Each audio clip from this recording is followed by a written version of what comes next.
দেখুন, ধর্ম অনেক রকম ভাবে হতে পারে, অধ্যাত্ম স্পিরিচুয়ালিটি অনেক রকমের হতে পারে। একটা আমরা বুঝি যে ভক্তির উপরে, বিশ্বাস উপরে নির্ভর করে, যে একটা কিছু আছে, ভগবান আছেন, ঈশ্বর আছেন, নারায়ণ আছেন, দেবী আছেন, বিশ্বাস করি, তার প্রতি আমি শ্রদ্ধা করি, ভালোবাসি আর আত্মসমর্পণ করি। এই একটা পথ, এটা ভক্তির পথ বলে।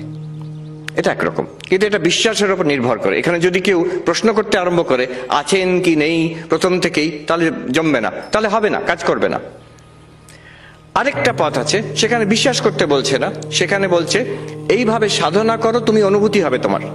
হ্যাঁ, পাতঞ্জল যোগ, সেখানে বিশ্বাসটা মেইন জিনিস নয়, সেখানে বলছে এই রকম আসন করো, এই রকম মনটাকে উইথড্র করো, এইভাবে কনসেন্ট্রেশন করো, you will get certain mystical experiences, অলৌকিক দর্শন ইত্যাদি হবে, যার দ্বারা তোমার কাছে প্রমাণিত হয়ে যাবে যে ধর্ম অধ্যাত্ম পথের সত্য। স্বামী বিবেকানন্দ বলছেন, if God exists I should be able to see God, if I have an immortal soul I should be able to feel it. যার জন্য নরেন্দ্রনাথ দত্ত বিবেকানন্দ হলো। উনি গিয়ে কি প্রশ্ন করছেন ঠাকুরের কাছে, যে জিজ্ঞেস করছেন না যে মশাই ভগবান আছেন কিনা, আপনি কি ভগবানে বিশ্বাস করেন, ওইটা প্রশ্ন করছেন না, আপনি ঈশ্বরকে দেখেছেন? দ্যাটস অ্যান এম্পিরিক্যাল কোয়েশ্চেন, বিশ্বাসের কথা নয়, অনুভূতি হয়েছে কিনা। That's the path of mystical experience. Mystical experience কেন বলছি? যেহেতু যে অনুভূতির কথা নরেন জিজ্ঞেস করছে ঠাকুরকে, যে অনুভূতি ঠাকুরের হচ্ছে সমাধিতে, মা কালীর সঙ্গে কথা বলছেন, অনেকবার বর্ণনা আছে। তিনি সমাধি মন্দিরে, কেউ বেলুমঠে সে জিজ্ঞেস করছে, কথামৃতে যে সমাধি মন্দিরের কথাটা লেখা আছে, এটা কোন কোন মন্দির বলুন তো? তিনি সমাধি অবস্থায় আছেন। সেই অবস্থাতে তিনি যা অনুভব করছেন, অন্যরা কিন্তু অনুভব করছে না। আশেপাশে যারা আছে তারা দেখছে একটা অদ্ভুত কিছু ঘটছে, তাদের মন আনন্দে ভরে যাচ্ছে, কিন্তু তারা মা কালীকে দেখতে পাচ্ছেন না, মা কালীর যে শব্দ শুনতেও পাচ্ছেন না, ঠাকুরই একমাত্র দেখছেন আর শুনছেন। Extraordinary experience, not ordinary experience. Mystical experience, not a shared public common experience. It's a path of mystic experience, যোগ মার্গ।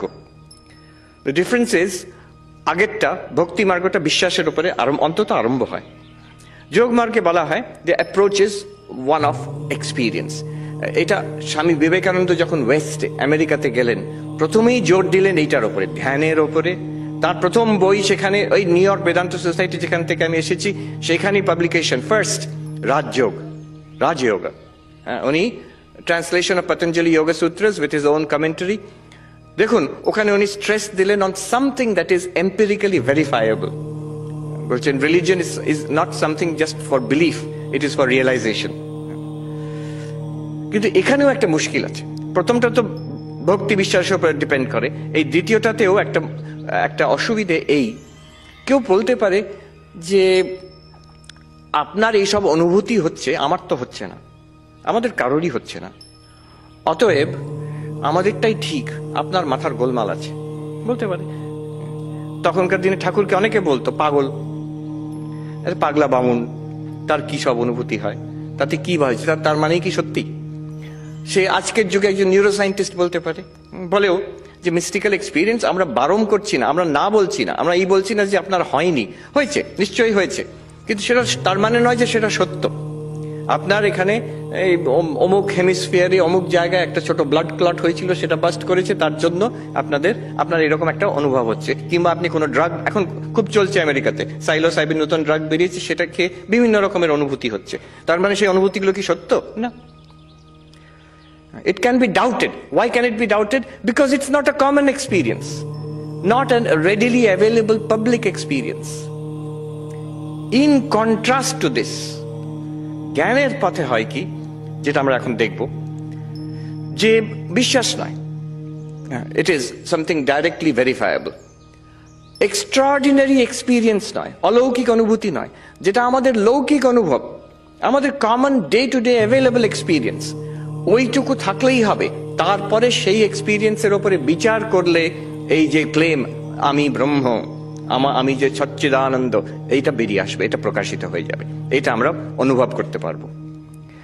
Analysis of experience which is already available to us কার কাছে এক্সপিরিয়েন্স নেই যে আমরা জেগে আছি, ঘুমিয়ে পড়ি, স্বপ্ন দেখি, জাগ্রত স্বপ্ন সুষুপ্তি, কমন এক্সপিরিয়েন্স সবাইকার আছে। এখানে বলছে না যে নির্বিকল্প সমাধিতে গিয়ে ওই অনুভব হবে, তখন না, এখনই যা অনুভব আছে। আচ্ছা, দ্রষ্টা দৃশ্য, আপনি দেখছেন আমাকে, এটুকু সবাইকার আছে কিনা common? Yes, I am the experiencer, this is experience. I am the subject, this is the object. This is the basic structure of experience. যে কোনো অনুভূতি মানুষের হচ্ছে, লৌকিক জাগতিক অনুভূতি আর অলৌকিক অনুভূতিও, সেখানে দ্রষ্টা দৃশ্য নিশ্চয়ই আছে। এইটুকু থাকলেই it's enough, you don't need anything more. উপনিষদে দেখবেন পঞ্চকোষ বিচার আছে। এই শরীর, এই প্রাণ, এই মন, এই বুদ্ধি কার নেই? সবাইকার আছে। এইটুকু থাকলেই হবে। Based on this there is inquiry, বিচার। কেন বিচার? দেখুন, বেদান্ত একটা এমন জিনিসের বিষয় বলছে যেখানে কোনো দেশ কাল বস্তুর ব্যবধান নেই।